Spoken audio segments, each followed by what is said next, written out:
প্রতি মাসে অমাবস্যার রাতে একজন ব্যক্তি অদৃশ্য হয়ে যেত।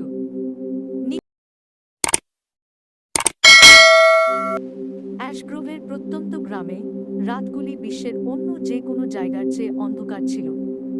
গ্রামটিকে ঘিরে থাকা প্রাচীন ওকগুলি যারা শুনতে সাহস করেছিল তাদের কাছে গোপন কথা ফিসফিস করে, এবং গ্রামবাসীরা বনের প্রান্তের চিরকাল ভয়ে বাস করত। প্রতি মাসে অমাবস্যার রাতে একজন ব্যক্তি অদৃশ্য হয়ে যেত। নিখোঁজ সবসময় নীরব, আকস্মিক এবং একটি ট্রেস ছাড়া ছিল।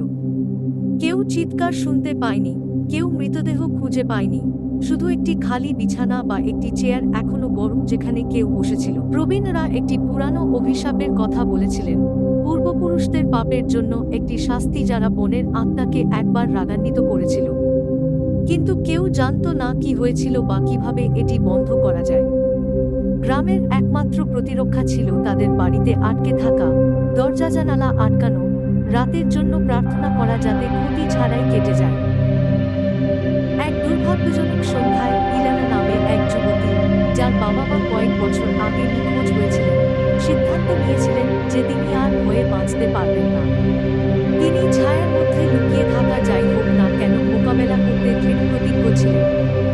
একটি লণ্ঠন এবং একটি ছুরি দিয়ে সজ্জিত তিনি বনের কেন্দ্রস্থলে চলে গেলেন, যেখানে গাছগুলি এত ঘন ছিল যে তারা চাঁদের আলোকে আটকে রেখেছিল। সে যত গভীরে গেল ততই শান্ত হয়ে গেল। বাতাস মরে গেল, এমনকি পেঁচাও তাদের ডাকাডাকি বন্ধ করে দিল। হঠাৎ ইলানা দেখতে পেল সামনে একটা ম্লান আভা, একটা ছোট ক্লিয়ারিং, একটা ভয়ঙ্কর অপ্রাকৃতিক আলো স্নান করছে। মাঝখানে একটি পাথরের বেদি ছিল, যার উপরিভাগে প্রাচীন চিহ্নগুলি খোদাই করা ছিল। সে কাছে আসার সাথে সাথে মাটি কাঁপতে শুরু করে এবং পৃথিবী থেকে ছায়া উঠতে শুরু করে, দুঃস্বপ্নের রূপ ধারণ করে।